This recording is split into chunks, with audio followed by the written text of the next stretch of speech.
Hello student, আজকে আমরা যে টপিক নিয়ে আলোচনা করব সেই টপিকের নাম হচ্ছে কৌণিক ভরবেগের সংরক্ষণ সূত্র। তো তার আগে আমরা কয়েকটা ইকুয়েশন দেখে নিই যেগুলো সরলরৈখিক ক্ষেত্রে ছিল এবং কৌণিক ক্ষেত্রেও থাকবে। কেমন? আমরা জানি সরলরৈখিক ক্ষেত্রে নিট ফোর্স মানে বস্তুর উপর প্রযুক্ত বল, নিট বল ইজ ইকুয়াল টু dP/dt। এটাই হচ্ছে কিন্তু নিউটনের দ্বিতীয় সূত্র। এটা হচ্ছে কোন ক্ষেত্রে? রৈখিক ক্ষেত্রে, যে ভরবেগের পরিবর্তনের হার প্রযুক্ত বলের সমান। ঠিক আছে, ঠিক অনুরূপভাবে আমরা যদি এইটা তোমার কৌণিক ক্ষেত্রে লিখি তাহলে কিন্তু এটা হবে বলের পরিবর্তে কৌণিক ক্ষেত্রে কি হয়? টাউ। তাহলে tau net is equal to dL/dt। গত ক্লাসে কিন্তু আমরা শিখেছি যে কৌণিক ভরবেগটা কি। এলটা হচ্ছে কৌণিক ভরবেগ, ঠিক আছে? তাহলে এইটা হচ্ছে কৌণিক ক্ষেত্রে সূত্র, যে কৌণিক ক্ষেত্রে কোনো বস্তুর উপর প্রযুক্ত নিট টর্ক ওই বস্তুর বা ওই কণার যে কৌণিক ভরবেগ আছে সে কৌণিক ভরবেগের, ঠিক আছে, সময়ের ব্যবকলনের, মানে কৌণিক ভরবেগের বেগকে সময়ের সাপেক্ষে যদি ব্যবকলন করি তাহলে ওটাই হচ্ছে ওই বস্তুর উপর প্রযুক্ত নিট টর্কের সমান। ওকে, আচ্ছা, এইটা গেল। এখন আরেকটা আছে, সেটা হচ্ছে যে আমরা সবাই জানি রৈখিক ক্ষেত্রে পি, রৈখিক ভরবেগ পি ইজ ইকুয়াল টু ভর ইন্টু বেগ।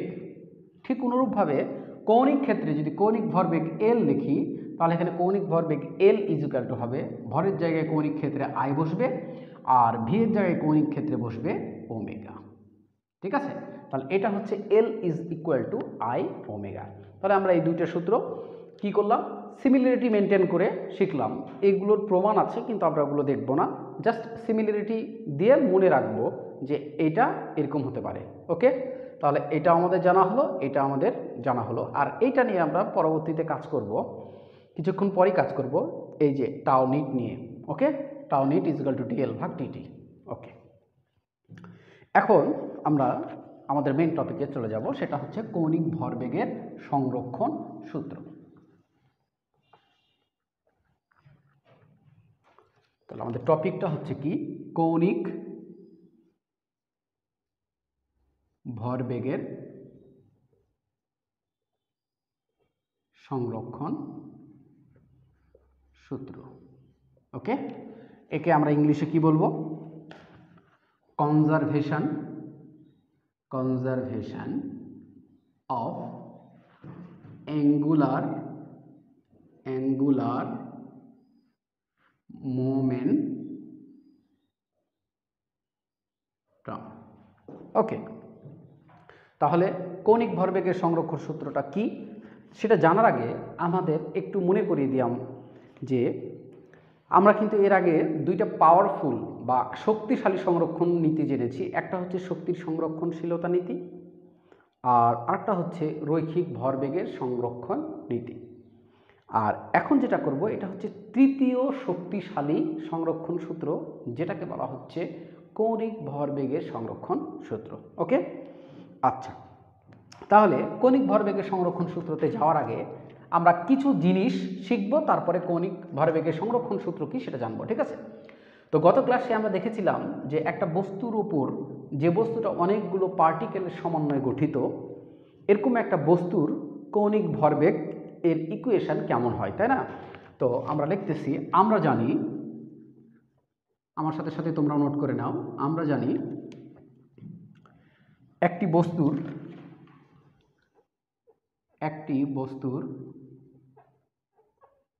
কৌণিক ভরবেগ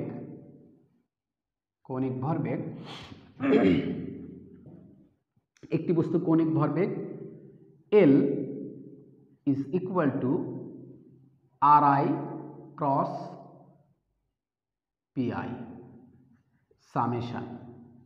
ঠিক আছে, এটা আমরা গতদিন কিন্তু দেখেছিলাম যে একটা বস্তু যদি অনেকগুলো পার্টিকেলের সমন্বয়ে গঠিত হয় তাহলে তার কৌণিক ভরবেগটা কেমন হবে।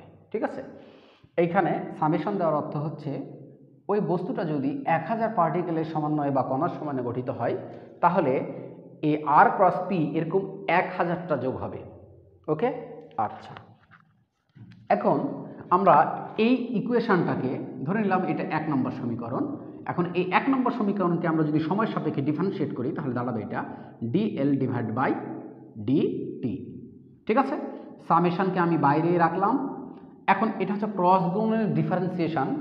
ক্রস গুণের ডিফারেন্সিয়েশন কীভাবে করতে হয়, যে যার পজিশনে আছে তাকে সেভাবে রাখতে হয়, কিন্তু একজনকে ডিফারেন্সিয়েট করতে হয় আর একজনকে কী রাখতে হয়, স্থির রাখতে হয়। তো আমি একই ডিফারেন্সিয়েট প্রথমে করছি, সেটা হচ্ছে D R I divide by DT cross P I.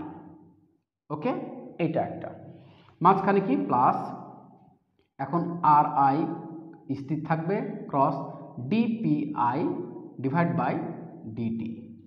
ঠিক আছে, ওকে, সমান সমান। এখন দেখো D R I DT, I দ্বারা বোঝাচ্ছে যে কণা, কততম কণার জন্য তুমি এটা করতেছো। ঠিক আছে, আচ্ছা, এখন এটা দেখো ডি আর, আরটা হচ্ছে কি ব্যাসার্ধ ভেক্টর। ঠিক আছে, তাহলে ব্যাসার্ধ ভেক্টরকে যদি তুমি সময়ের রেসপেক্টে ডিফারেন্সিয়েট করো তাহলে যেটা পাবা সেটা হচ্ছে রৈখিক বেগ। তাহলে আমি এখানে লিখতে পারবো summation V I cross PI. PI এর পরিবর্তে আমি লিখতে পারবো এম ভি আই, কারণ পিটা হচ্ছে রৈখিক ভরবেগ। ঠিক আছে, এই রৈখিক ভরবেগ আমি লিখতে পারবো এম ভি দ্বারা, প্লাস আর আই ক্রস, দেখো ভরবেগের পরিবর্তনের হার, পি হচ্ছে কিন্তু রৈখিক ভরবেগ, ভরবেগের পরিবর্তনের হারকে কি বলা হয়, নিউটনের দ্বিতীয় সূত্র অনুযায়ী আমরা প্রথমে লিখেছিলাম এফ, তাহলে এটা হচ্ছে এফ আই। ওকে, এখন একটা জিনিস খেয়াল করো, V I cross M V I, তাহলে দেখো এম ভি আই আর ভি আই দুইটা কিন্তু সমান্তরাল ভেক্টর, আর দুইটা সমান্তরাল ভেক্টরের ক্রস গুণন অলওয়েজ কি হয়, 0 হয়। তার মানে এই টার্মটা কি হয়ে যাবে, আমার 0 হয়ে যাবে। তাহলে থাকলো কি summation R I cross F I. Okay, এইটা আমার থাকলো। এখন আমি উপরে লিখতেছি, এটা মিশিয়ে দিলাম,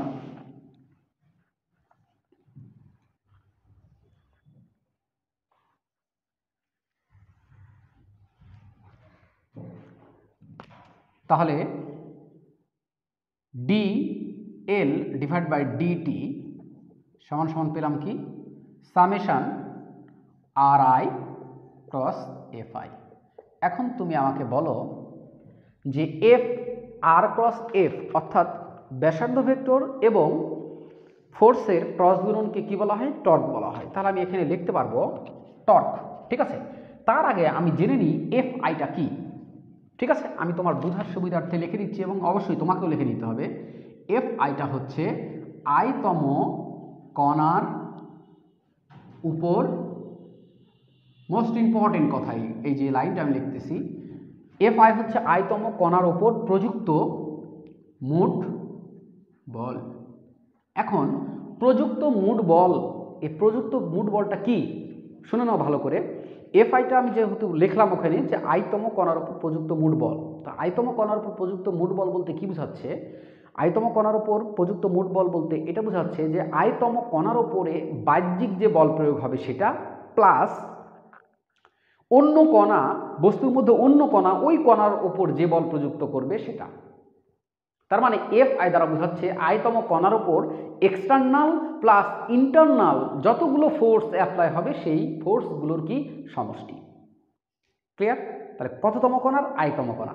তাহলে যদি প্রথম কণা হয় তাহলে প্রথম কণা, দ্বিতীয় কণা হলে দ্বিতীয় কণা, তৃতীয় কণা হলে তৃতীয় কণা। ক্লিয়ার? তাহলে আমাদের নিশ্চয় এটা ক্লিয়ার হয়েছে। ওকে, মোট বল আমি এখানে তোমাদের সুবিধার্থে লিখে দিচ্ছি internal force plus external force. তোমরা এটা লিখে নিও, আমি যেহেতু বাংলা বললাম আর তোমাদের কাছে এটা ভিডিও আকারে থাকবে, তোমরা পজ করে এটা লিখে নাও। ঠিক আছে, আচ্ছা, ওকে। তাহলে আমাকে বলো তো এইখানে যে সামেশন দিয়েছি তাহলে মানে কি, প্রথম এখানে যদি ওই একটা বস্তু যদি 5টা কণার সমন্বয়ে গঠিত হয়, ধরে নাও সে 5টা কণা, তাহলে 5টা কণার জন্য R1 cross F1 plus R2 cross F2 cross না প্লাস R3 ক্রস F3 এইভাবে 5 বার যোগ হবে। তো 5 বার যখন যোগ করলাম, 5 বার যে টর্ক পাবো ওই টর্কটা কোন বলের জন্য পাবো? ওই টর্কটা পাবো প্রত্যেকটি কণার মুড বলের জন্য, প্রত্যেকটা কণার মুড বলের জন্য, তার মানে এক্সটার্নাল প্লাস ইন্টারনাল। তাহলে তুমি যে টর্কটা পাবা ওই বস্তুর টোটাল সবগুলো কণার যোগ করে বস্তুর যে তুমি কি পাবা টর্ক পাবা, ওটা হচ্ছে কি টোটাল টর্ক। তাহলে এটা হচ্ছে কি টোটাল টর্ক। আমি টোটাল লিখলাম। টোটাল মানে কি এই টর্কের মধ্যে আছে কি internal torque plus torque external, ঠিক আছে? তার মানে এই টাও টোটালের মধ্যে ইন্টারনালও আছে, টাও টোটালের মধ্যে এক্সটার্নালও আছে, দুইটাই আছে। এখন কথা হচ্ছে তুমি যখন ভালো করে শুনে নাও, তুমি যখন সকল কণাগুলোকে যোগ করবা দিয়ে একটা বস্তুর তুমি টর্ক বের করবা, টোটাল টর্ক, তখন ইন্টারনাল যে টর্ক আছে সে টর্কটা 0 হয়ে যাবে। অর্থাৎ ইন্টারনাল যে টর্ক তুমি যোগ করবা প্রত্যেকটা কণার, ওই প্রত্যেকটা কণার ইন্টারনাল টর্ক পরস্পরকে নাকচ করে দিয়ে কত থাকবে? 0 হবে। কেন 0 হবে আমি বলি। একটা কণা যদি অপর কণাকে ফোর্স অ্যাপ্লাই করে, অর্থাৎ তার টর্কের সৃষ্টি করে, তাহলে ওই কণাও কিন্তু নিউটনের তৃতীয় সূত্র অনুযায়ী অপর কণার একই পরিমাণ বল প্রয়োগ করবে এবং তার টর্কের কি করবে? একই পরিমাণ টর্কের কি করবে? সৃষ্টি করবে। ক্লিয়ার? ওকে। এই কারণে ইন্টারনাল যে টর্ক আছে সেটা কি হয়ে যায়? 0 হয়ে যায়। কখন? যখন সবগুলো কণার তুমি কি করবা? টর্কের সামেশন করবা। ওকে, আচ্ছা, তাহলে এই ইন্টারনাল টর্কটা কি হয়ে যাবে? 0 হয়ে যাবে। ওকে, তাহলে ইন্টারনাল টর্ক যদি 0 হয়ে যায় তাহলে আমরা এটা লিখতে পারি ডিএল। আমি কি কথা বললাম বুঝতে পেরেছো তো? তো এইখানে ওই জিনিসটা মনে রেখো, আর যদি মনে না থাকে তুমি লিখে নিও প্লিজ। ওকে, তাহলে ডিএল ডিভাইডেড বাই ডিটি সমান সমান হচ্ছে টাও এক্সটার্নাল। ক্লিয়ার? আর এটাই হচ্ছে, একেই বলা হয় নিট। তোমাদের মনে আছে কিনা যখন আমরা নিউটনের প্রথম দ্বিতীয় সূত্র করেছিলাম রৈখিক ক্ষেত্রে, তখন বলেছিলাম কি বস্তুর ওপর প্রযুক্ত বলকে বস্তুর ওপর প্রযুক্ত নিট বল, ঠিক আছে, ইজ ইকুয়াল টু mA। মনে আছে কিনা? তো ওইখানে আমরা কিন্তু ইন্টারনাল ফোর্সগুলোকে নেইনি। আমরা একটা সিস্টেমের ইন্টারনাল ফোর্সগুলোকে নিতে হয় না। কেন নিতে হয় না? কারণ একজন অপরজনকে কী করে দেয়? ওরা নাকচ করে দেয়। ওটা ইন্টারনাল তাদের ব্যাপার। ওকে, ওটা নেওয়া যাবে না। ঠিক অনুরূপভাবে এইখানে আমাদের টর্কের কনসেপ্টটা বুঝতে হবে যে ইন্টারনাল টর্কটা কেন 0 হয়ে যায়। ওকে, আচ্ছা, তাহলে আমরা শিখে গেলাম যেটা আমি প্রথমে লিখেছিলাম, তোমাদের বলেছিলাম যে আমি পরে এটা নিয়ে আলোচনা করব। এই যে দেখো, তাহলে ডিএল ডিভাইড বাই ডিটি সমান সমান টি টাও এক্সটার্নাল। তো আমরা এখন থেকে এটা পড়ব যে কোনো বস্তুর ওপর প্রযুক্ত নিট টর্ক, আর নিট টর্ক বলতে বোঝাচ্ছে বাহ্যিক প্রযুক্ত বল, অভ্যন্তরীণ বল, অভ্যন্তরীণ টর্ক না। ক্লিয়ার? তাহলে কোনো বস্তুর ওপর প্রযুক্ত বাহ্যিক নিট ফোর্স না net torque is equal to ওই বস্তুর ভরবেগের পরিবর্তনের হার। ওকে, আচ্ছা, তাহলে এখন আমাদের জন্য বোঝা সহজ হবে। সেটা হচ্ছে কি,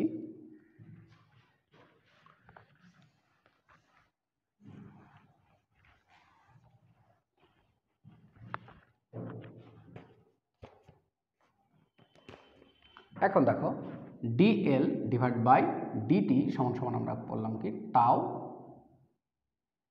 এক্সটার্নাল, ঠিক আছে, ইএক্সটি দিলাম।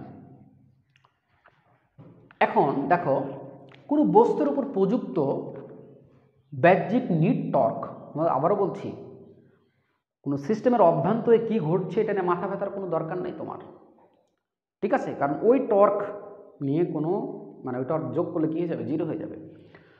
এখন দেখো কোনো বস্তুর ওপর প্রযুক্ত বাহ্যিক নিট টর্ক ওই বস্তুর কৌণিক ভরবেগের পরিবর্তনের হারের সমান।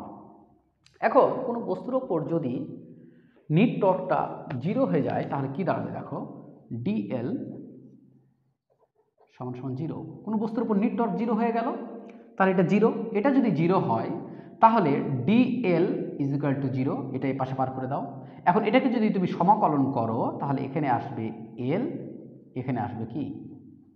কনস্ট্যান্ট। ওকে, তাহলে এখান থেকে কি জানতে পারলাম? এখান থেকে জানতে পারলাম যে কোনো বস্তুর ওপর যদি নিট টর্ক, আর নিট টর্ক বলতে বোঝাচ্ছে বাহ্যিক নিট টর্ক, 0 হয়, তাহলে ওই বস্তুর কৌণিক ভরবেগ কি থাকে?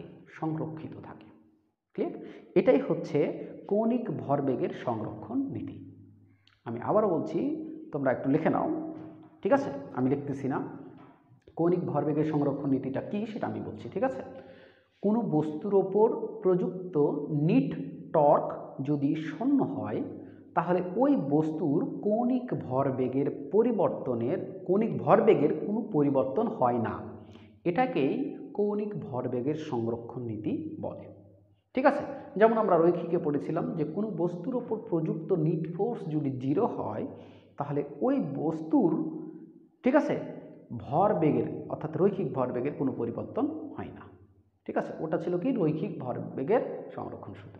আর এখন আমরা যেটা পড়লাম সেটা হচ্ছে কৌণিক ভরবেগের সংরক্ষণ সূত্র। ক্লিয়ার? আচ্ছা, ওকে, নিশ্চয় বোঝা গেছে? ওকে, তাহলে এখান থেকে আমরা দেখো, এটা হচ্ছে যে কোনো বস্তুর উপর যদি নিট টর্ক 0 হয়, তাহলে ওই বস্তুর কৌণিক ভরবেগ সংরক্ষিত থাকবে। এখন কৌণিক ভরবেগ যেটা আছে, দেখো এদিকে, কৌণিক ভরবেগ কিন্তু একটা ভেক্টর রাশি। তাহলে আমরা কি এখান থেকে লিখতে পারি না যে একটা বস্তুর উপর যদি নিট টর্ক বা প্রযুক্ত নিট টর্ক 0 হয়, তাহলে তার এক্স অক্ষ বরাবর, মানে এইটাকে 3টা লেখা যায়, কারণ এটা হচ্ছে ভেক্টর, 3ভাবে লেখা যায়। এক্স অক্ষ বরাবর কৌণিক ভরবেগ কনস্ট্যান্ট, ওয়াই অক্ষ বরাবর কৌণিক ভরবেগ কনস্ট্যান্ট, জেড অক্ষ বরাবর কৌণিক ভরবেগ কনস্ট্যান্ট। ওকে, ক্লিয়ার? কারণ অপশানে এটাও দেওয়া থাকতে পারে যে একটা বস্তুর উপর নিট টর্ক 0, নিচের কোনটি সঠিক? L X constant, L Y constant, L Z constant, অথবা এভাবে লেখা থাকতে পারে L vector is equal to constant. যে কোনো অপশন থাকতে পারে, সবগুলো অপশানের জন্যই তোমাকে প্রিপারেশন নিতে হবে। ওকে, আচ্ছা, এখন আমরা 2টা কথা লিখব যেটা আমরা রৈখিক ভরবেগের সংরক্ষণ সূত্রের ক্ষেত্রেও লিখেছিলাম। ঠিক আছে? সে কথা দুটি হচ্ছে কি,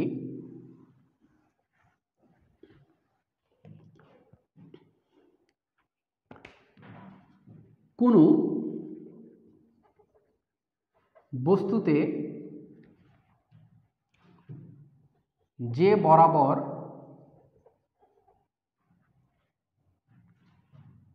নিট টর্ক 0 হবে, সে বরাবর নিট টর্ক 0 হবে, সে বরাবর কৌণিক ভরবেগের কোনো পরিবর্তন হবে না। ওকে, এটা আমরা যখন রৈখিক ভরবেগের সংরক্ষণ সূত্র ছিল তখন করেছিলাম যে কোনো বস্তুর উপর নিট ফোর্স 0 হলে তার ভরবেগ, রৈখিক ভরবেগ সংরক্ষিত থাকবে। ঠিক আছে? তার মানে যে বরাবর নিট ফোর্স 0 হবে সে বরাবর ভরবেগ কী থাকবে? সংরক্ষিত থাকবে। ওই রকম কনসেপ্টে কথাটা লেখো। দেখো, কোনো বস্তুতে যে বরাবর নিট টর্ক 0 হবে, ওই বরাবর কৌণিক ভরবেগ কী থাকবে? সংরক্ষিত থাকবে। যদি সব দিক মিলেই নিট ফোর্স 0 হয়, তাহলে সব দিকেই কৌণিক ভরবেগ কী থাকবে? সংরক্ষিত থাকবে। কিন্তু যদি যে কোনো এক, মানে নিট ফোর্স, টোটাল ফোর্স 0 না, সরি, টোটাল টর্ক 0 না, কিন্তু যে কোনো একদিকে টর্ক 0, তার মানে ওদিকে কি থাকবে? কৌণিক ভরবেগ কি থাকবে? সংরক্ষিত থাকবে। ক্লিয়ার? আচ্ছা, তাহলে একটা গেল। এখন হচ্ছে সেকেন্ড লাইন, কোনো বস্তুতে বাহ্যিক নিট টর্ক 0 না হলে, কোনো বস্তুতে বাহ্যিক নিট টর্ক 0 না হলে, ঠিক আছে, কোনো বস্তুতে বাহ্যিক নিট টর্ক 0 না হলে ওই বস্তুর ক্ষেত্রে যে কোনো একদিকে অথবা দুদিকে কৌণিক ভরবেগ সংরক্ষিত থাকবে, কিন্তু কখনোই তিন দিকে কৌণিক ভরবেগ সংরক্ষিত থাকবে না। ওকে, দেখো আমি কি লিখেছি বুঝিয়ে দিচ্ছি। কোনো বস্তুতে বাহ্যিক নিট টর্ক শূন্য না, তার মানে যদি তিনটা অ্যাক্সিস আমি বিবেচনা করি এক্স ওয়াই জেড, ঠিক আছে, যেহেতু বস্তুতে নিট টর্ক শূন্য না, তার মানে এক্স ওয়াই জেড এই যে কোনো একদিকে অথবা দুই দিকে আমার টর্ক আছে, কিন্তু তিন দিকে টর্ক নাই। ধরে নাও থাকতে পারে, কিন্তু আমি বলছি যে একটা বস্তু নিট টর্ক শূন্য না। তাহলে নিট টর্ক শূন্য না এর অর্থ হচ্ছে যে যে কোনো একদিকে অথবা দুই দিকে অথবা তিন দিকেই টর্ক আছে। তো ধরে নিলাম যে কোনো একদিকে অথবা দুই দিকে টর্ক আছে, ঠিক আছে। তাহলে টর্ক নাই কয় দিকে, হয় একদিকে না হলে কয় দিকে, দুই দিকে। তার মানে ওই দিকে কি থাকবে, ভরবেগ, কৌণিক ভরবেগ সংরক্ষিত থাকবে। কিন্তু যেহেতু নিট টর্ক শূন্য নয়, সেহেতু তিন দিকেই কৌণিক ভরবেগ সংরক্ষিত থাকতে পারবে না। কারণ নিট টর্ক যেহেতু শূন্য না, তার মানে যে কোনো একদিকে তোমার নিট টর্ক, মানে যে কোনো একদিকে বা এক ডিরেকশনে টর্ক থাকবে, আর ওই ডিরেকশনে টর্ক থাকলে ওই ডিরেকশনে কৌণিক ভরবেগ কি হবে না, সংরক্ষিত হবে না। ওকে, আচ্ছা, তাহলে এইটা গেল। ওকে,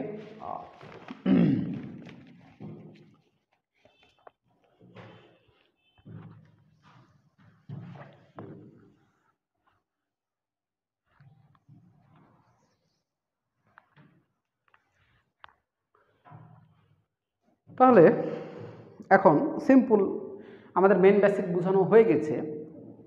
এখন সিম্পল আমরা একটা বিষয় নিয়ে কথা বলবো, সেটা হচ্ছে যে তোমার নিট টর্ক যদি শূন্য হয় তাহলে আমরা জানি কৌণিক ভরবেগ সংরক্ষিত থাকবে। তার মানে আমরা কি এটা লিখতে পারি না, ইনিশিয়াল মানে নিট টর্ক শূন্য হলে ইনিশিয়াল ভরবেগ, ফাইনাল মানে একটা টাইম পর কৌণিক ভরবেগ কি হবে, সমান হবে। কিন্তু একটা জিনিস মনে থাকতে হবে, যতক্ষণ পর্যন্ত নিট টর্ক শূন্য থাকবে ততক্ষণ পর্যন্ত তুমি কৌণিক ভরবেগ এর সংরক্ষণ নীতিটা অ্যাপ্লাই করতে পারবা। মনে করো 5 সেকেন্ড পর্যন্ত বা 5 সেকেন্ড ধরে নিট টর্ক শূন্য আছে, তার মানে 5 সেকেন্ড ধরে তোমার কৌণিক ভরবেগ সংরক্ষিত থাকবে। অর্থাৎ প্রথম সেকেন্ডে কৌণিক ভরবেগ যা হবে, 3 সেকেন্ডে গিয়েও কৌণিক ভরবেগ তা হবে, 4 সেকেন্ডও কৌণিক ভরবেগ তা হবে। তো ওই টাইম ইন্টারভেলের মধ্যে এটা লেখা, ঠিক আছে। তাহলে ইনিশিয়াল ভরবেগ আর কি ফাইনাল ভরবেগ। এখন আমরা জানি ভরবেগ মানে কি, ভরবেগ মানে আই ওমেগা, ইনিশিয়াল ফাইনাল, তার মানে আই ওমেগা আই সমান সমান আই এফ ওমেগা এফ। এখন এগুলোকে ভেঙে আরও কিছু করা যায়।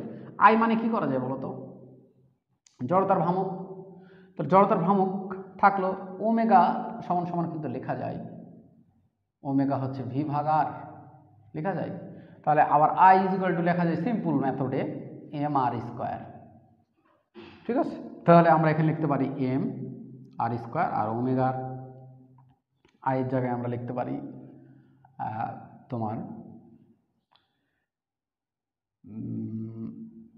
V I square, sorry V I divide by R I. আর এখানে লিখতে পারি আই এফ এর জায়গাতে এম আর এফ স্কোয়ার, আর ওমেগা এফ এর জায়গাতে লিখতে পারি V F divide by R F. তাহলে আমাদের এখান থেকে দুই দিক থেকে এম এম উঠে গেল, আর আই একটা আই কেটে গেল, আর এফ একটা আর এফ কেটে গেল। তাহলে এখানে থাকলো কি আর আই ভি আই সমান সমান আর এফ ভি এফ। তাহলে এটাও কিন্তু লেখা যাবে কৌণিক ভরবেগ থেকে, দেখো, ঠিক আছে। আর আই ভি আই সমান সমান আর এফ ভি এফ, ঠিক আছে। তুমি এটাও লিখতে পারবা। তার মানে আমি লিখে দিচ্ছি এটা, সেটা হচ্ছে কি যে তুমি আই ওমেগা আই সমান সমান আই কত এফ ওমেগা এফ, এটাও লিখতে পারবা কৌণিক ভরবেগের ক্ষেত্রে, আবার এটাও লিখতে পারবা আর আই ভি আই সমান সমান আর এফ ভি এফ। ওকে, কারণ এখান থেকে এটা জেনারেট হয়েছে। ক্লিয়ার? আচ্ছা, তো এখন আমরা কিছু ম্যাথ করব, দেখব যে ম্যাথগুলো কীরকম আসতেছে। ওকে,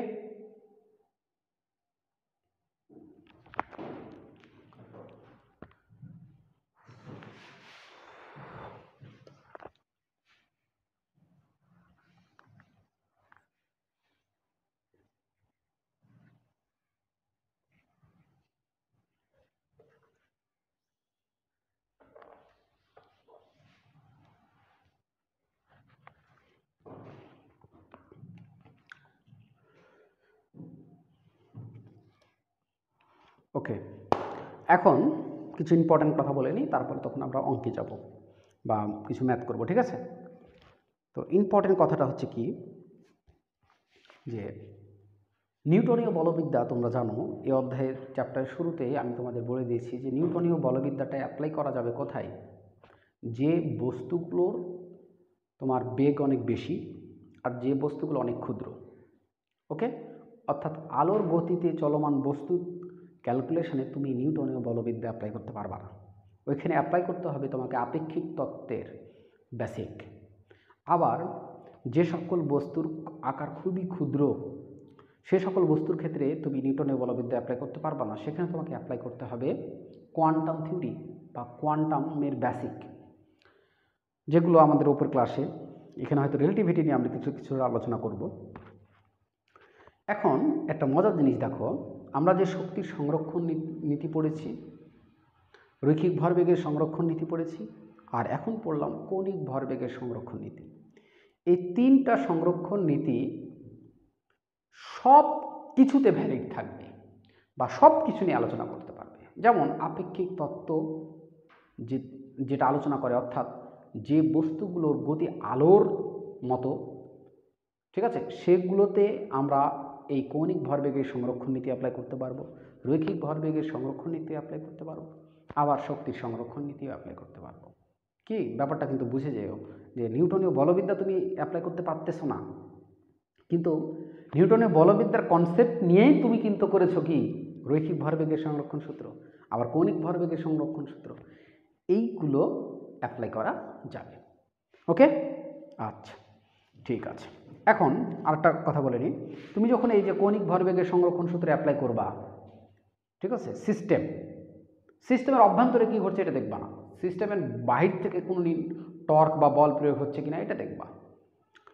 তো এটা যখন তুমি কৌণিক ভরবেগের সংরক্ষণ সূত্র যখন তুমি অ্যাপ্লাই করবা, তখন তুমি শিওর থাকতে হবে তোমাকে যে তুমি যেখান থেকে ক্যালকুলেশন করতেছো সেই জায়গাটা ইনার্শিয়াল ফ্রেম কিনা, যেটা আমরা রৈখিক ভরবেগের সংরক্ষণ সূত্র যখন ম্যাথ করি তখন কিন্তু এরকম ম্যাথ করেছিলাম। কিন্তু এখানে এত কমপ্লিকেটেড ম্যাথ থাকবে না, কিন্তু আমি তোমাদের বলে দিচ্ছি যে কোনো মুহূর্তে হয়তো কেউ জিজ্ঞাসা করতে পারবে বা কোনো এমসিকিউ থাকতে পারে। ওকে, মানে সবসময় ইনার্শিয়াল ফ্রেম থেকে ক্যালকুলেশন করতে হবে এবং ক্যালকুলেশন মানে পুরা ঘটনার ক্যালকুলেশন একই কাঠামো থেকে করতে হবে, ঠিক আছে? ওকে, তাহলে এটা এখন আমরা ম্যাথ করি। আসো, ম্যাথ শুরু হবে, কিন্তু এটা ম্যাথ না, এটা একটা বেসিক, সেটা বেসিকটা তোমাদের আমি বলছি। সেটা হচ্ছে টপিক, ছোট আকারের টপিক, সেটা হচ্ছে কাইনেটিক এনার্জি, গতিশক্তি and conservation of angular momentum. Okay, kinetic energy and conservation of angular momentum. Kinetic এনার্জির সাথে কনজারভেশন অফ মোমেন্টামের একটা খুব ভালো রিলেশন আছে বা ভালো কনসেপ্ট আছে, সেটা এখন আমরা জানবো। ওকে, সেটা হচ্ছে কি, দেখো মনে করো একটা ছেলে বরফের ওপর দাঁড়িয়ে পায়ে মনে করো স্কেটিং যে করে, মানে যে বরফের ওপর দিয়ে ঘুরে, ওরকম কিছু লাগানো আছে চাকা, ঘূর্ণন চাকা। তো মনে করো বরফের ওপরে এই ছেলেটা দাঁড়িয়ে আছে, আচ্ছা, এই যে ছেলে, হ্যাঁ, বরফের ওপর আছে, বরফের ওপর ঘুরছে। তো এই ছেলের দুই হাত প্রসারিত করে সে ঘুরছে। এখন তোমার প্রশ্ন হতে পারে যে বরফের ওপর যেহেতু ঘুরছে, তাহলে চাকার বরফের যে সারফেস মানে কানেকশান, সেখানে ঘর্ষণ আছে। হ্যাঁ, অবশ্যই আছে, সেটা আমি নেগলেক্ট করলাম। ওকে, নেগলেক্ট করলাম। বুঝো ভালো করে, সব কনসেপ্ট ক্লিয়ার হয়ে যাবে। এটা একটু অন্য ধরনের কনসেপ্ট। তো এই ছেলে যখন ঘুরছে, তখন এই অক্ষ বরাবর ঘুরছে চারদিকে এভাবে, দুই হাত প্রসারিত করে, যেমন মহিলারা নৃত্য করে দেখছো, কখনো দুই হাত এইভাবে করে ঘুরে, কখনো হাতটা নিচু করে নিয়ে ঘুরে। ওই কনসেপ্টটা এখানে তুমি বিল্ড আপ করতে পারবা, দেখাচ্ছি আমি। তো ধরে নাও এই অক্ষের সাপেক্ষে এই বালকের জড়তার ভ্রামক আই নট, আর ওই যে ঘুরছে ওর কৌণিক বেগ ওমেগা নট। ওকে, এখন এই ছেলেটা ঘুরতে ঘুরতে কোনো এক সময় হাতটাকে, ঠিক আছে, এরকম করে জড়িয়ে নিয়েছে। এরকম ছিল, এরকম করে কি করে নিয়েছে, এভাবে জড়িয়ে নিয়েছে। ঠিক আছে, তার মানে এভাবে আরামে দাঁড়িয়ে আছে। ওকে, মানে ঘুরছে এভাবে, আরামে দাঁড়িয়ে ঘুরছে। তো এভাবে যখন আরামে দাঁড়িয়ে ঘুরবে, তার মানে ছেলেটা এখন হাতটাকে গুটিয়ে নিয়েছে। ওকে, হাতটাকে যখন গুটিয়ে নিবে, তখন তুমি একটা জিনিস বলো তো, ভালো করে খেয়াল করবা। হাত গুটিয়ে নিল, এখন বলো এখানে সিস্টেম কে? ওই ছেলে। এখন বলো তো, ও ঘুরতেছিল, ঠিক আছে, সমবেগে ঘুরতেছিল, তার মানে নিট টর্ক জিরো ছিল। এখন যখন হাত গুটিয়ে নিচ্ছে, তখনও তো তার উপর নিট টর্ক জিরো, তার উপর কি কেউ ফোর্স অ্যাপ্লাই করেছে? নতুন টর্ক দিয়েছে না, তার মানে সিস্টেমের উপর নিট টর্ক কি আছে? জিরো আছে। কখন? যখন সে হাত প্রসারিত করেছিল তখনও, যখন সে হাত এভাবে তোমার মানে জড়িয়ে বা গুটিয়ে নিল, তখনও তার উপর নিট টর্ক কত? জিরো, বাহ্যিক নিট টর্ক জিরো। তাহলে এই দুই জায়গাতে ভরবেগ কি থাকবে? সেম থাকবে, কৌণিক ভরবেগের কোনো পরিবর্তন হবে না। তো ঠিক আছে, কৌণিক ভরবেগের পরিবর্তন না হোক, ঠিক আছে। এখন যখন হাতটা সে জড়িয়ে নিল, তখন তার বলতো, আগে তার জড়তার ভ্রামক ছিল আই নট, এখন কি আই নট হবে না কমে যাবে? ভালো করে বলবা। অবশ্যই কমে যাবে, অবশ্যই কমে যাবে। কারণ তোমাকে আমি জড়তার ভ্রামকের সময় কনসেপ্ট শিখিয়েছি যে জড়তার ভ্রামক নির্ভর করে শুধু ভরের ওপর না, ভরগুলো কিভাবে তার ঘূর্ণন অক্ষ থেকে ডিস্ট্রিবিউটেড তার উপরে নির্ভর করে। তো আগে ভর ছিল এইভাবে, এখন গুটিয়ে নিয়েছো, তার মানে অ্যাক্সিসের কাছাকাছি চলে আসছে ভর, তার মানে যেহেতু দূরত্ব কমে গেছে, ভর ঠিক আছে, তার মানে কি জড়তার ভ্রামক কি হয়ে যাবে? কমে যাবে। তার মানে এখানে জড়তার ভ্রামক, নতুন একটা জড়তার ভ্রামক হয়েছে আই ড্যাশ, অর্থাৎ কমে গেছে।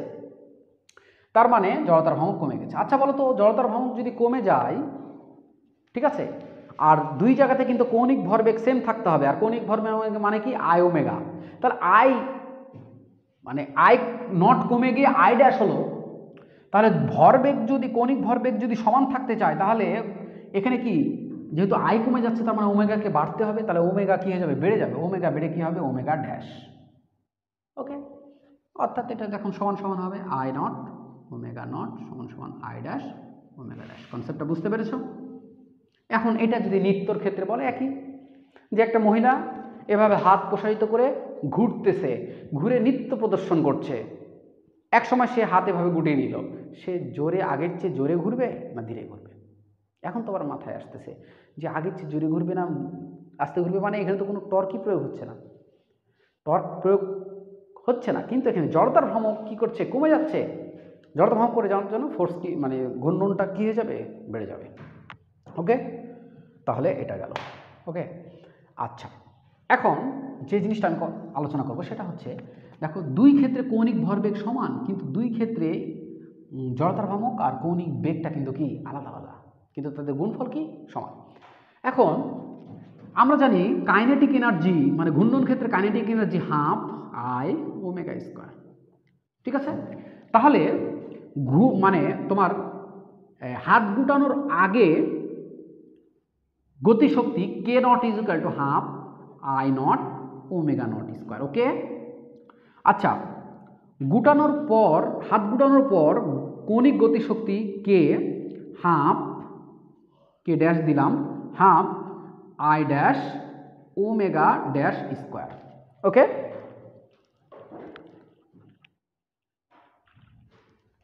ওকে, দেখা যাচ্ছে? না হলে একটু যদি দেখতে প্রবলেম হয় লাইট স্বল্পতার কারণে, তাহলে আমার কথা শোনো, আমি জোরে জোরেই বলতেছি, আমার কথা বুঝতে পারবা। কে ড্যাশ সমান সমান I half I dash omega dash square. এখন আমি দেখো একটা মজার জিনিস করব এবং একটা মজার জিনিস তোমাদের ফিল দেওয়ার চেষ্টা করব। এখন এটা তুলনা করব যে আমার হচ্ছে যে পরবর্তীতে হাত গুটানোর ফলে তার গতিশক্তি বৃদ্ধি পেয়েছে না কমেছে সেটা দেখব।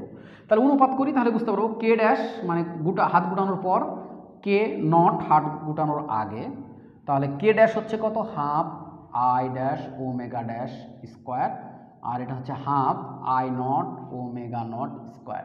হাফ হাফ কেটে গেল। এখন এখানে আমি আই ড্যাশ রেখে দিলাম। ওমেগা ড্যাশের মান কি বসাতে পারি দেখো, আমরা আগে জেনেছি আই নট ওমেগা নট সমান সমান আই ড্যাশ ওমেগা ড্যাশ সমান, তাহলে omega dash is equal to কত হবে, I not omega not divide by I dash. ঠিক আছে, কিন্তু প্রত্যেকটার উপর কী হবে, স্কোয়ার হবে।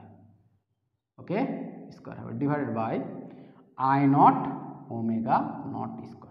এখন দেখো এই ওমেগা নট স্কোয়ার কেটে যাবে, এই আই নট এখান থেকে একটা আউট হয়ে গেল, আর এখান থেকে আই ড্যাশ একটা আউট, এখান থেকে আই ড্যাশ একটা আউট। তাহলে এখানে যেটা দাঁড়াবে সেটা হচ্ছে K dash divide by K nought সমান সমান I not divide by I dash.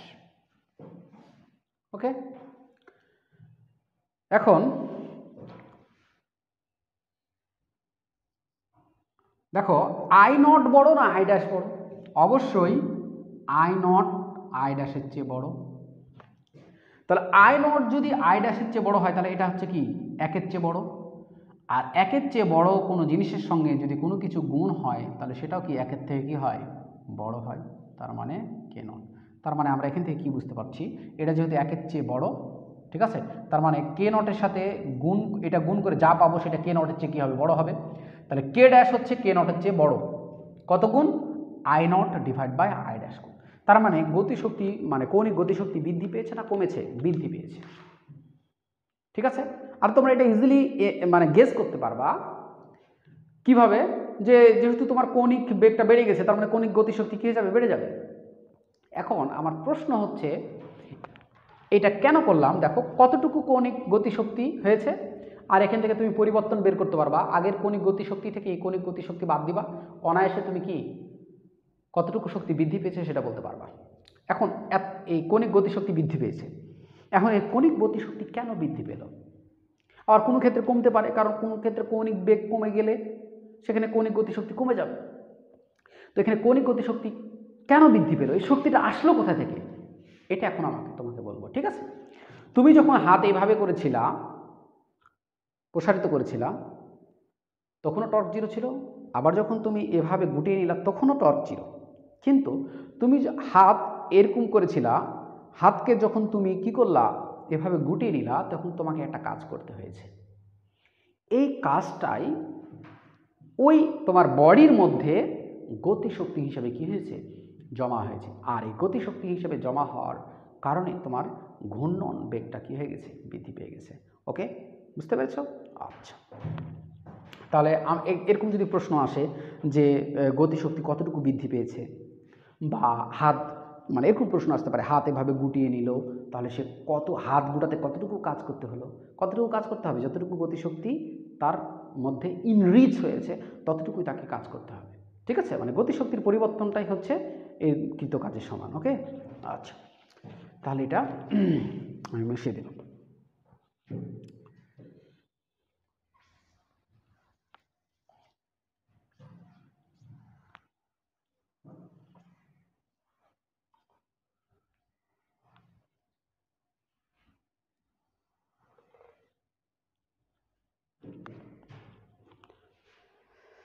এবার আমরা সরাসরি, ওটাও ম্যাথ ছিল কিন্তু বেসিক ছিল, প্রত্যেকটা ম্যাথে কিছু না কিছু বেসিক থাকবে। দেখো এখন হচ্ছে কি, আমি প্রথম একটা কথা বলে নিই, আমি এখন যে চিত্রগুলো আঁকবো সেগুলো ভালো করে বলবো, কারণ আমি চিত্র অত ভালো করে আঁকাতে পারি না। হ্যাঁ, জাস্ট বোঝার চেষ্টা করো। মনে করো এইখানে একটা হুইল, এটা ঠিক আছে, এটা একটা হুইল।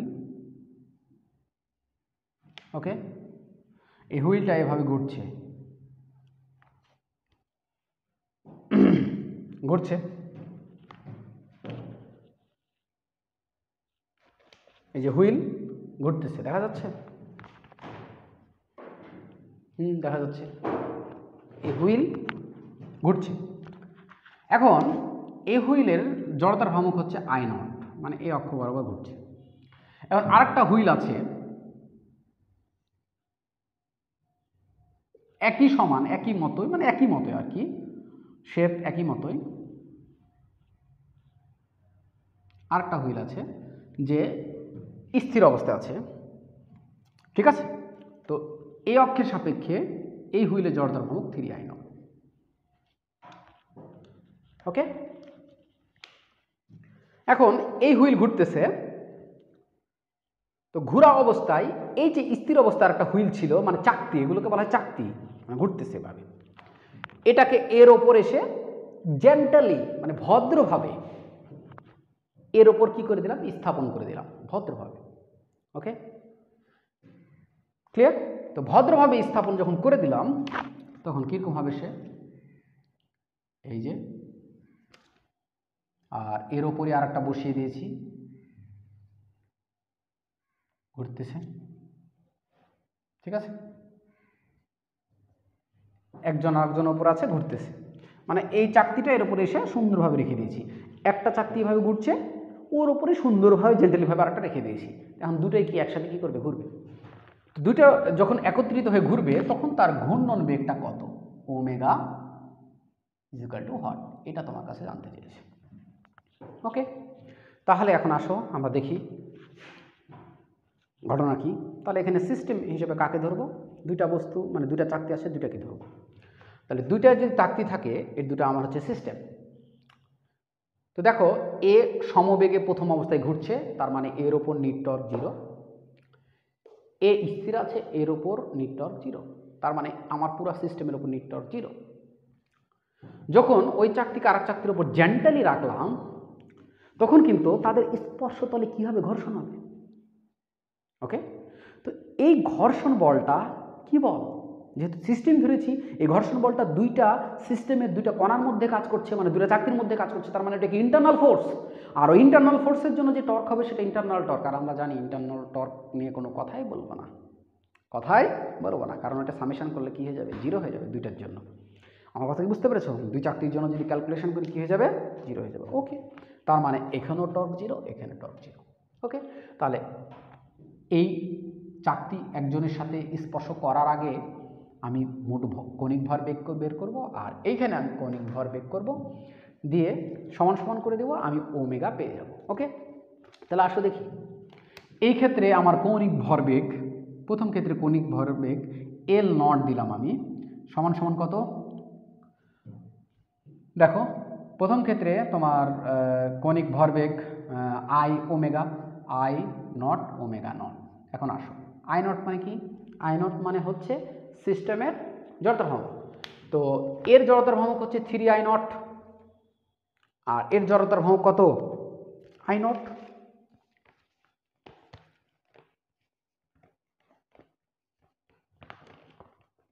ওকে, কৌণিক ভরবেগ, আমরা কৌণিক ভরবেগ নিব। ওকে, তো দেখো ইনিশিয়ালি এর কোনো কৌণিক ভরবেগ থাকবে না, কারণ দেখো এর কেন কৌণিক ভরবেগ থাকবে না, এই চাকতির কারণে এর কৌণিক বেগই কি নাই। তাহলে চাকতি দুইজন একজন আরেকজনের সংস্পর্শে জোড়া লাগার আগে কৌণিক ভরবেগ বলতে শুধুমাত্র কার থাকবে, যে চাকতি ঘুরছে সে চাকতি। তাহলে এই চাকতির কৌণিক ভরবেগ আই নট, আর কৌণিক বেগ ওমেগা নট, ঠিক আছে, এই চাকতির। ওকে, আচ্ছা, এখন দুই চাকতি যখন জোড়া লেগে গেল তখন তার কৌণিক ভরবেগ, মানে ফাইনাল কৌণিক ভরবেগ হচ্ছে কত, এল এফ। এখন হচ্ছে দেখো জড়তার ভ্রামক কত, একটার হচ্ছে আই নট আর একটার হচ্ছে 3i নট, তাহলে দুটা মিলে কত, 4i নট, ঠিক আছে। আর ওদের কমন বেগ ধরে নিয়েছি ওমেগা। ওকে, এখন এটা যদি তুমি সমান সমান করো তাহলে আই নট ওমেগা নট সমান সমান 4i not omega, I not কেটে গেল, তাহলে ওমেগা ইজুকাল টু হবে 4 ভাগ, সরি হ্যাঁ,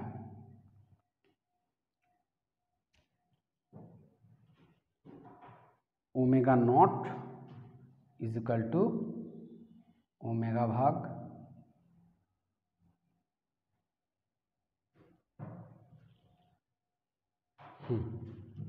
ওমেগা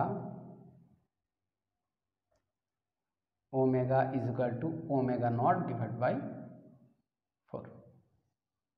ওকে, তার মানে তোমার বেগ কমে কত হয়ে গেছে, 4/1 পূর্বে একটা চাকতি যখন ঘুরছিল তখন সে কত, বা হুইল ঘুরছিল তখন কত বেগ নিয়ে ঘুরছিল ওমেগা, আর একটা যখন ওর উপর জেন্টালি তুমি রেখে দিলা তখন সে ঘুরছে কি আগে যত, মানে তারা একসঙ্গে ঘুরছে আগের একটা হুইলের বেগের 4/1। তার মানে বেগ কমে গেছে না কমে যায়নি, কৌণিক বেগ কমে গেছে। তার মানে এখানে কৌণিক গতিশক্তি হ্রাস পাবে না পাবে না, পাবে। এখন প্রশ্ন হচ্ছে এই যে কৌণিক গতিশক্তি হ্রাস পাবে, তো কতটুকু হ্রাস পাবে এটা তোমাকে আগের কনসেপ্ট আমি শিখিয়ে দিয়েছি। এখন এটা কেন হ্রাস পাবে, এটা হ্রাস পাবে কেন আমি তোমাকে বলি। যখন একটা চাকতি আর একটা চাকতির ওপর রাখবা তখন ঘোরার সময় তাদের স্পর্শতল ঘর্ষণ কাজ করবে। নাহলে তো একজন একটা চাকতিকে আরেকটা চাকতির উপর রাখলে তারা তো একসাথে ঘুরবে না। কার কারণে তারা ঘুরে, কার কারণে তারা অ্যাটাচ হয়ে থাকে, ঘর্ষণের কারণে। তো ওই ঘর্ষণজনিত বলের জন্য যে কৃত কাজ, সেই কৃত কাজের কারণেই এখানে গতিশক্তিটা কী হয়ে যায়, কমে যায়।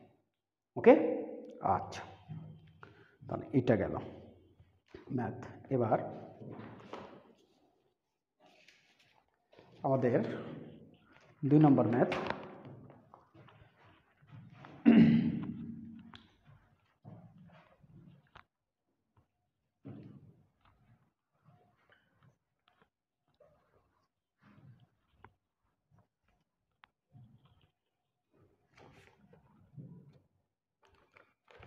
দুই নম্বর ম্যাথ হচ্ছে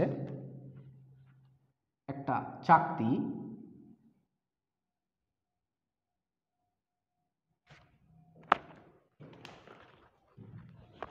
চিত্রটা ভালো করে আঁকাই, না হলে বুঝতে পারবো না তোমরা।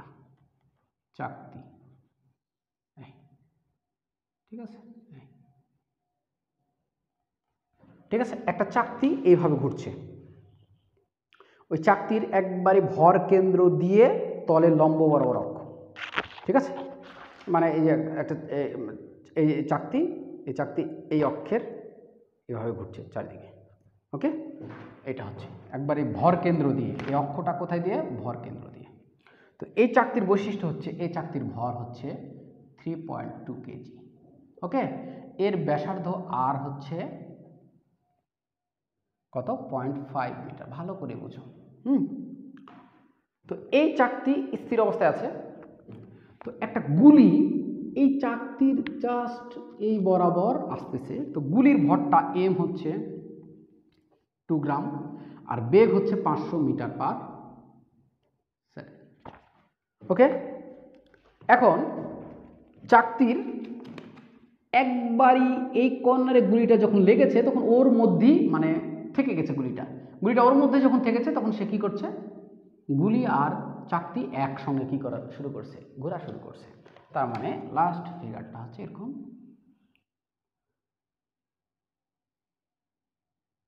এই যে গুলি এর মধ্যে থেকে গেছে, তখন এইভাবে কি করছে, রোটেট করছে। ঠিক আছে, তো গুলি যখন ওর মধ্যে লেগে গেল, ঠিক আছে, মনে করো কোনো জিনিস স্থির আছে, কেউ যদি সাইড দিয়ে এসে ওকে ধাক্কা মারে তাহলে কি ঘুরতে লাগবে না? তো ঠিক ওই সাইডে যে মানে পরিধি বরাবর এসে একটা গুলি তার মধ্যে প্রবেশ করেছে, তখন গুলি সহ ও কী করছে, ঘুরছে। তো তোমাকে জিজ্ঞাসা করেছে যে গুলি সহ এই চাকতিটা কত বেগে ঘুরছে। তো দেখো এখানে নিট ফোর্স 0 আছে কিনা। এখানে সিস্টেমকে, এখানে সিস্টেম গুলি আর এই চাকতি ইনিশিয়ালি কি স্থির, নিট টর্ক 0। বন্দুকের গুলি সমবেগে যাচ্ছে, ফোর্স 0 ওর ওপর, তার মানে নিট টর্ক 0, তার মানে সিস্টেমের নিট টর্ক 0। পরে সিস্টেম অর্থাৎ গুলি এবং চাকতি গুলি মানে গুলি চাকতিকে আঘাত করেছে, তো ওটা ওদের মধ্যে কি বল, ইন্টারনাল ফোর্স। কারণ আমরা সিস্টেম হিসেবে গুলি এবং চাকতিকে ধরে নিয়েছি, তো ইন্টারনাল ফোর্স কি আমরা ধরবো না, আমরা ধরবো এক্সটার্নাল ফোর্স, আর ওর জন্য এক্সটার্নাল টর্ক। তো এখানেও এক্সটার্নাল টর্ক কত, 0। তাহলে আমরা কি করতে পারি, গুলি চাকতিতে লাগার আগে কৌণিক ভরবেগ যা হবে, গুলি লাগার পর কৌণিক ভরবেগ তা হবে। তো আসলে দেখি তাহলে আগে ইনিশিয়ালি কৌণিক ভরবেগ কত। তো এই যেহেতু স্থির আছে, এর কৌণিক ভরবেগ কত? 0। এখন এর কৌণিক ভরবেগ কত?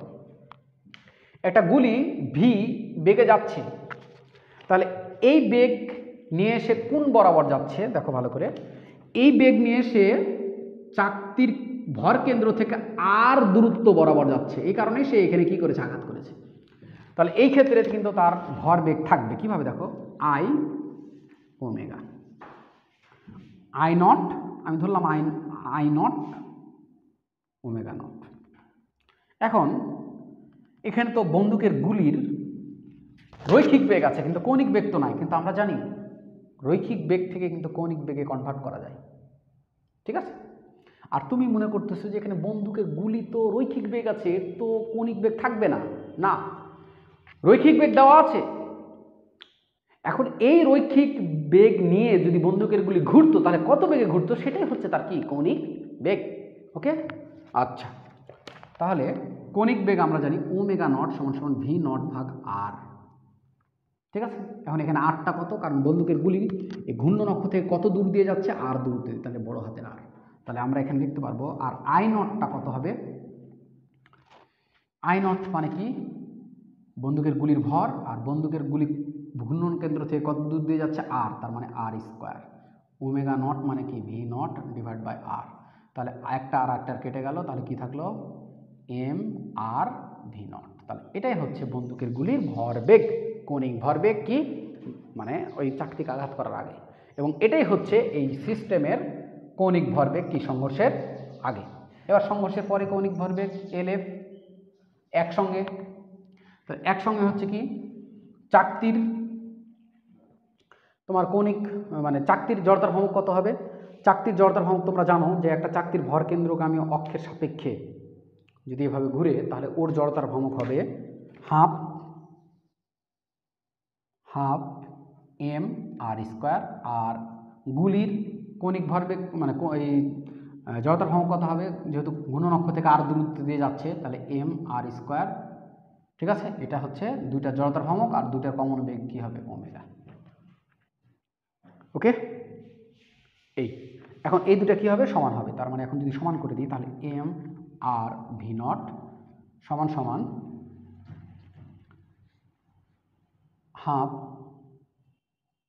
এম বড় হাতের এম আর স্কোয়ার প্লাস ছোট হাতের এম আর স্কোয়ার ওমেগা। এখন দেখো এখানে কার মান তুমি জানো না। ছোট হাতের এম এর মান দেওয়া আছে 2 গ্রাম, আর এর মান দেওয়া আছে 0.5 মিটার, ভি নট দেওয়া আছে এই যে V naught 500 metre per second, ঠিক আছে? তারপরে এম আর বললাম তো, এখন ওমেগা বের করতে হবে। এখন ওমেগা এখান থেকে তুমি অনায়াসে কী করে নিতে পারবা? বের করে নিতে পারবা, ঠিক আছে? ওমেগাটা যত আসবে সেটা বলে দিয়েছি। ওমেগা আসবে 1.2 রেডিয়ান পার সেকেন্ড। ওকে, এই ম্যাথ বুঝতে পেরেছ? আচ্ছা, তাহলে এটা কিন্তু মোস্ট ইম্পর্টেন্ট ম্যাথ। তোমার পরীক্ষায় যদি না থাকে তাও কোনো সমস্যা নাই, কিন্তু তোমার ব্রেনকে শার্প করবে, ঠিক আছে? গুলি দেখো, গুলি কিন্তু মানে গুলি কোথায় বিদ্ধ হবে? একবারে সাইডে না। তার মানে গুলি যাচ্ছে কোন বরাবর? ঘূর্ণন অক্ষ থেকে আর দূরত্ব দিয়ে। আর ওর কি আছে? রৈখিক বেগ আছে। তার মানে রৈখিক বেগ যদি থাকে, তাহলে ওর কি থাকবে? কৌণিক বেগও থাকবে। কারণ আমরা জানি রৈখিক বেগ থাকলে ওকে কৌণিক বেগে কি করা যায়? কনভার্ট করা যায়। এর অর্থ হচ্ছে সে এই রৈখিক বেগে চলছে, যদি কৌণিক বেগে চলতো তাহলে কত বেগে চলতো? ওকে, আচ্ছা, এবার আরেকটা ম্যাথ, সেটা হচ্ছে এটা একটা টেবিল। এই টেবিলের ওপর ছিদ্র করা আছে, মানে টেবিলের ওপর এটা, কিন্তু আমি তো 3D চিত্র আঁকাতে পারবো না। টেবিলের ওপর এখানে একটা সুতা দিয়ে একটা বস্তু এইভাবে ঘুরতেছে, এই যে বস্তু ঘুরতেছে ঘুরতেছে, আর এই টেবিলের এখানে ফুটা করে নিচে দিয়ে সুতাটা নিচের দিকে আছে, ঠিক আছে? ধরে নিলাম সে R1 ব্যাসার্ধের বৃত্তাকার পথে V1 বেগে টেবিলের উপর এভাবে ঘুরছে। এখন ঘটনা হচ্ছে কি, ধরে নাও বস্তুটার ভর হচ্ছে m। এখন হচ্ছে কি যে জেন্টালি তুমি এইভাবে সুতাটাকে টান দিয়েছো, মানে টেবিলের ওপর ঘুরছে, তুমি নিচ দিয়ে সুতাটাকে এভাবে টান দিয়েছো। এবার হঠাৎ করে জেন্টালি টান দিয়েছো, তাহলে সুতার ওপরে যে ব্যাসার্ধ নিয়ে সুতাটা ঘুরছিল না বস্তুটা ঘুরছিল, এখন সুতার দৈর্ঘ্য উপরে কমে যাওয়ার কারণে বস্তুটা কি করবে, ওই ব্যাসার্ধ নিয়ে ঘুরবে না কম ব্যাসার্ধ নিয়ে ঘুরবে, কম ব্যাসার্ধ নিয়ে। তো সুতা টানার পর বস্তুটা কম ব্যাসার্ধ নিয়ে ঘুরছে, ঠিক আছে। আর এটা হচ্ছে কতটুকু, R2, ঠিক আছে। তো এখন সে কি v1 বেগে ঘুরবে না অন্য যে কোনো বেগে ঘুরবে, তো অন্য যে কোনো বেগে ঘুরবে। তো অন্য যে কোনো বেগ যে বেগে ঘুরবে সেই v2টাই তোমার কাছে কি করতে চেয়েছে, জানতে চেয়েছে। তো বলো দুই ক্ষেত্রেই টর্ক কি জিরো, কারণ ওই বস্তুর ওপর কোনো কিন্তু বাহ্যিক বল প্রয়োগ হয়নি, তার মানে নিট টর্ক কত, জিরো। আর নিট টর্ক জিরো হলে আমরা জানি I1 ω1 সমান সমান I2 ω2। আর এখান থেকে কিন্তু আমরা লিখতে পারি, বলেছিলাম R1 V1 সমান সমান R2 V2। ওকে, তাহলে এখান থেকে V2 ইকুয়াল টু আমরা বের করে নিতে পারবো R1 V1 divide by R2। এখানে তুমি R1 এর মান দেওয়া আছে, আমি বলে দিচ্ছি। R1 দেওয়া আছে 2.4 মিটার, তোমার R2 দেওয়া আছে 0.4 মিটার, আর V1 দেওয়া আছে, সরি তোমার R1 দেওয়া আছে 0.6 মিটার, আর V1 দেওয়া আছে 2.4 মিটার পার সেকেন্ড। এটা তুমি যদি এখানে বসাও তাহলে যে অ্যান্সার পাবা সেটা হচ্ছে V2 পাবা 3.6 মিটার পার সেকেন্ড। ওকে, আমি সব কনসেপ্ট বোঝানোর চেষ্টা করলাম। আশা করি যদি আমার কনসেপ্ট বুঝে থাকো তাহলে যে জায়গা থেকে পরীক্ষা হোক, যে দেশেই পরীক্ষা হোক, ইনশাল্লাহ অ্যান্সার করতে পারবা এই কনসেপ্ট কাজে লাগিয়ে। আরও আছে কমপ্লিকেটেড ম্যাথ, কিন্তু তোমাদের সিলেবাসে ওগুলো আলোচনা করতে গেলে দেখা যাবে যে তোমাদের সিলেবাসে যেটা আছে সেটাই শেষ করা যাবে না। ওকে, তো এখন আমরা যে কাজটা করব সেটা হচ্ছে আমাদের এই অধ্যায়ের আমরা এখন লাস্ট টপিকে অবস্থান করছি, এটাই লাস্ট টপিক এই অধ্যায়ের, সেটা হচ্ছে দ্বন্দ্ব বা যুগল, যাকে ইংলিশে বলা হয় কাপল। ঠিক আছে, কাপল।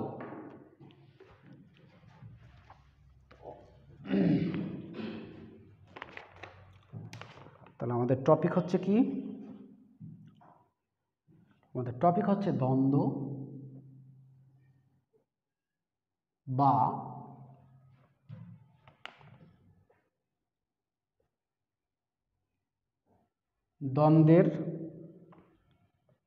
দ্বন্দ্বের মধ্যে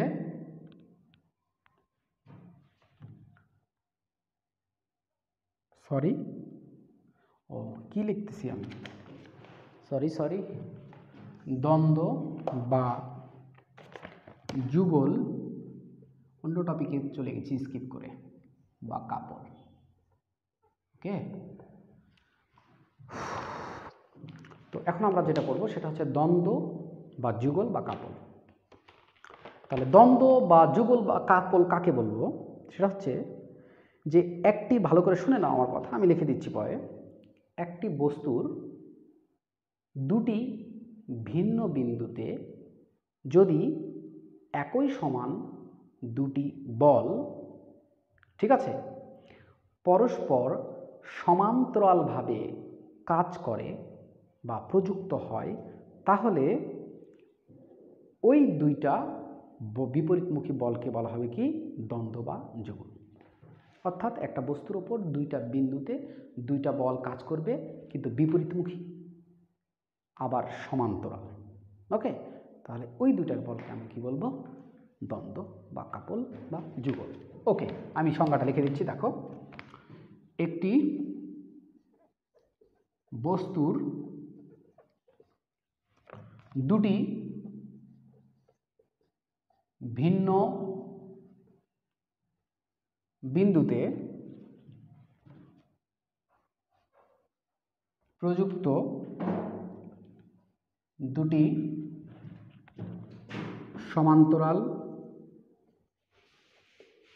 সমান্তরাল সমান ও বিপরীতমুখী বলকে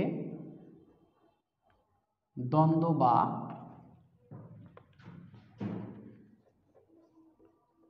যুগল বলে। ওকে, যেমন দেখো এটা একটা বস্তু,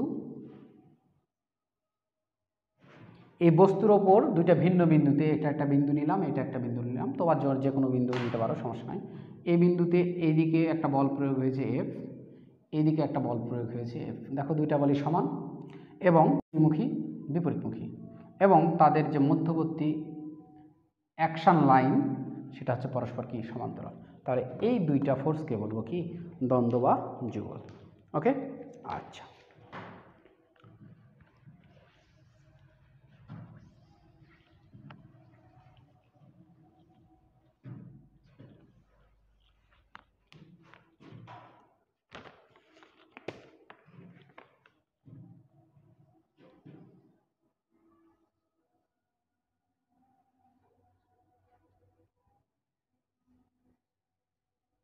ওকে, তো এই দুটার মধ্যবর্তী যে দূরত্ব, লম্ব দূরত্ব ডি। এখন নতুন একটা জিনিস পড়বো, সেটা হচ্ছে দ্বন্দ্বের ভ্রামক। দ্বন্দ্বের ভ্রামক, ঠিক আছে, একে বলা হয়, ইংলিশে বলা হয় মোমেন্ট অফ কাপল। ওকে, তো দ্বন্দ্বের ভ্রামক কাকে বলে? দ্বন্দ্বের ভ্রামক হচ্ছে দ্বন্দ্ব সৃষ্টিকারী, অর্থাৎ দ্বন্দ্ব সৃষ্টি করতে কিন্তু দুইটা বল লাগবে, ঠিক আছে। দ্বন্দ্ব সৃষ্টিকারী যে কোনো একটা বলের মান এবং তাদের মধ্যবর্তী লম্ব দূরত্বের গুণফলকে বলা হয় দ্বন্দ্বের ভ্রামক। তার মানে দ্বন্দ্বের ভ্রামক সি দ্বারা যদি প্রকাশ করা হয়, তাহলে সি হচ্ছে ডি ক্রস এফ, মানে গুণন, ক্রস দিতে হবে, নট ম্যান্ডেটরি, গুণন, সিম্পল গুণন, কারণ এখানে কোনো সাইন ক্রস এগুলো কোনো ফ্যাক্টর আসবে না। আমার কথা কি বুঝতে পেরেছো? আচ্ছা, আবারও বলছি, দ্বন্দ্বের ভ্রামক কাকে বলে? দ্বন্দ্ব সৃষ্টিকারী যে কোনো দুইটা বলের মান এবং তাদের মধ্যবর্তী লম্ব দূরত্বকে বলা হবে কি, লম্ব দূরত্বের গুণফলকে বলা হবে কি দ্বন্দ্বের ভ্রামক। তো কেন ডি আগে লিখেছি, তুমি ডি পরে লিখতে পারো, নট নেসেসারি, কিন্তু এখানে আমার একটা ভালো উদ্দেশ্য আছে। ভালো উদ্দেশ্যটা কি আমি বলি। একটা বস্তুর ওপর যখন এরকম দুইটা সমান বল সমান্তরালভাবে বিপরীত দিকে কাজ করবে, তখন এই বস্তুটার কিন্তু ঘূর্ণন ইফেক্ট শুরু হবে, মানে সে ঘুরবে, ঠিক আছে। আর তুমি জানো যে এখানে ঘুরতেছে কার কারণে? দ্বন্দ্বের কারণে। আর তুমি এটাও জানো যে কোনো বস্তু যদি ঘুরে তাহলে সেখানে কি থাকবে? টর্ক, কারণ টর্ক দায়ী, টর্ক ছাড়া তো ওখানে ঘোরার কোনো চান্স নাই, আছে। তার মানে ওখানে টর্ক সৃষ্টি হয়েছে, সেই কারণে সে কী করছে? ঘুরছে। তো এখন এই যে দুইটা দ্বন্দ্ব বা যুগল টর্ক সৃষ্টি করলে টর্কটা কত? তো এই টর্ক, এই দুইটা দ্বন্দ্বের কারণে বা যুগলের কারণে তুমি যদি টর্ক বের করো, তাহলে সেই টর্কের রেজাল্টটা আসবে এই দ্বন্দ্বের ভ্রামকের যে রেজাল্ট সেটা। এটা ম্যাথামেটিক্যালি প্রুফ, বাট আমরা এখানে ম্যাথামেটিক্যালি প্রুফ করব না। আমার কথা কি বুঝতে পেরেছো? যে কোনো একটা বলের মান, দ্বন্দ্ব সৃষ্টিকারী যে কোনো একটা বলের মান এবং তাদের মধ্যবর্তী লম্ব দূরত্বকে বলা দ্বন্দ্বের ভ্রামক। এখন আমি যেটা বলছি সেটা শোনো ভালো করে। দুইটা মানে কোনো বস্তুতে যদি দ্বন্দ্ব কাজ করে তাহলে ওখানে কিন্তু ঘূর্ণন সৃষ্টি হবে, তারপর টর্ক সৃষ্টি হবে। তো ওই টর্কটা কী হবে? দ্বন্দ্বের ভ্রামক যা হবে ওইখানে ঘূর্ণন ইফেক্টের জন্য যে টর্ক, সেই টর্কটা কিন্তু ওই দ্বন্দ্বের ভ্রামকের কী হবে? সমান হবে। ওকে, তো অনেক সময় এই কারণে বলা হয় দ্বন্দ্বের ভ্রামককে কী বলে? টর্ক বলে। আমার কথা নিশ্চয়ই বুঝতে পেরেছো? ওকে, আচ্ছা। এখন টর্ক ও দ্বন্দ্বের মধ্যে পার্থক্য, টর্ক এবং দ্বন্দ্বের মধ্যে কি পার্থক্য সেটা এখন দেখব, ঠিক আছে। সেটা হচ্ছে, দেখো,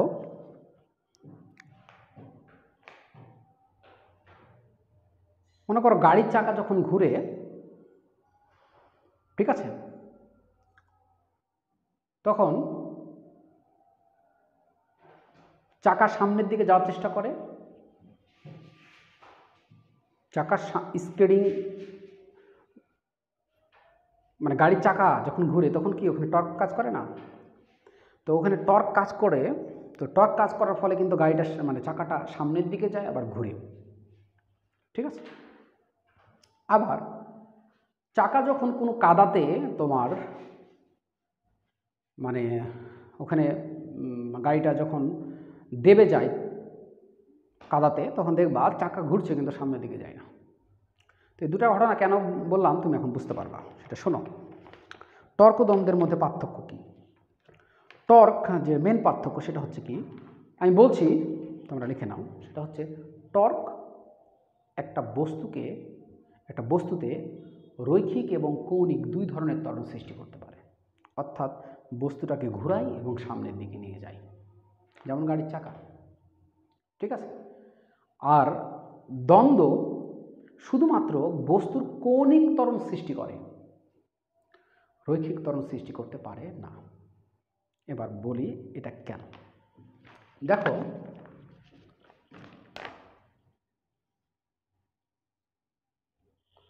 যদি দ্বন্দ্ব হয় তাহলে দুইটা বলের প্রয়োজন, আর দুইটা বল যখন কাজ করবে তখন সেভাবে ঘুরবে কিন্তু সামনের দিকে যাবে না।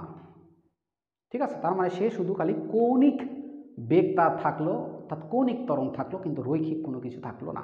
যেমন দেখো, কাদাতে যখন কোনো গাড়ি দেবে যাবে তখন তুমি, ঠিক আছে, বল প্রয়োগ করবা, চাকা বল প্রয়োগ করবে সামনের দিকে, কাদা বল প্রয়োগ করবে কোন দিকে, নিচের দিকে, দিয়ে দুইটা ফোর্স কাজ করবে, দিয়ে চাকাটা এভাবে ঘুরবে, সামনের দিকে যাবে না। আমার কথা কি বুঝতে পেরেছ? ওকে। তার মানে ওখানে দ্বন্দ্বের সৃষ্টি হলো। ঠিক আছে। কিন্তু টর্ক আছে, টর্ক কিন্তু আছে, কিন্তু ওইখানে শুধুমাত্র কৌণিক ত্বরণ সৃষ্টি হলো। কিন্তু যখন গাড়ির চাকা সামনের দিকে যায় তখন একটা শ্যাফটের সাপেক্ষে ওই চাকার ওপর কি বলে তোমার রাস্তা বল প্রয়োগ করে, দিয়ে গাড়িটা ঘুরে এবং কোন দিকে যায়, সামনের দিকে যায়। ঠিক আছে। তার মানে ওই বলের কারণে ওইখানে যে টর্কের সৃষ্টি হচ্ছে তার কারণে গাড়িটা সামনের দিকেও যাচ্ছে, আবার রৈখিক ত্বরণও হচ্ছে, মানে এক কথা রৈখিক ত্বরণও হচ্ছে, আবার কৌণিক ত্বরণও হচ্ছে। তো এখন একটা বিষয় খেয়াল করো যে টর্ক মানেই কিন্তু দ্বন্দ্ব, মানে টর্কের মাঝেই দ্বন্দ্ব আছে। ঠিক আছে। কিন্তু দ্বন্দ্বের মাঝে টর্ক নাই। আমার কথা কি বুঝতে পেরেছ? টর্কের মাঝে দ্বন্দ্ব আছে, কিন্তু দ্বন্দ্বের মাঝে টর্ক নাই। ওকে। কারণ টর্ক কৌণিক ত্বরণের সৃষ্টি করতে পারবে, রৈখিক ত্বরণের সৃষ্টি করতে পারবে। দ্বন্দ্ব শুধুমাত্র কি সৃষ্টি করতে পারবে? রৈখিক ত্বরণ না, কৌণিক ত্বরণ সৃষ্টি করতে পারবে। ঠিক আছে। যেমন ওই গাড়ির চাকা। ঠিক আছে। দেখো, গাড়ির চাকা যখন ঘুরবে কাদাতে তখন শুধু খালি কৌণিক ত্বরণ থাকবে, তার মানে এখন দ্বন্দ্ব আছে, টর্কও আছে। আবার গাড়ির চাকা যখন ঘুরতে ঘুরতে সামনের দিকে যাবে তখন কৌণিক ত্বরণও থাকবে, আবার রৈখিক ত্বরণও থাকবে, তার মানে ওখানেও কি আছে? টর্ক আছে। ওকে, ক্লিয়ার? বুঝা গেছে? তো দ্বন্দ্ব হচ্ছে টর্ক, কিন্তু টর্ক কখনোই সকল দ্বন্দ্বই টর্ক, কিন্তু সকল টর্ক দ্বন্দ্ব না। যখন গাড়িটা সামনের দিকে যাচ্ছে এবং ঘুরছে তখন কিন্তু ওখানে টর্ক হচ্ছে, কিন্তু ওই টর্কটা দ্বন্দ্ব না। ক্লিয়ার? কিন্তু যখন গাড়িটা একই জায়গা থেকে কাদার মধ্যে ঘুরছে তখন সেটা দ্বন্দ্ব এবং টর্ক। ওকে, ক্লিয়ার? ওকে, তাহলে এটাই আমাদের লাস্ট কনসেপ্ট ছিল, দ্বন্দ্ব বা যুগল। নিশ্চয় ক্লিয়ার হয়েছে। আর আজকে এই অধ্যায় শেষ। সামনের দিন অন্য কোনো অধ্যায় দেখা হবে। Thank you.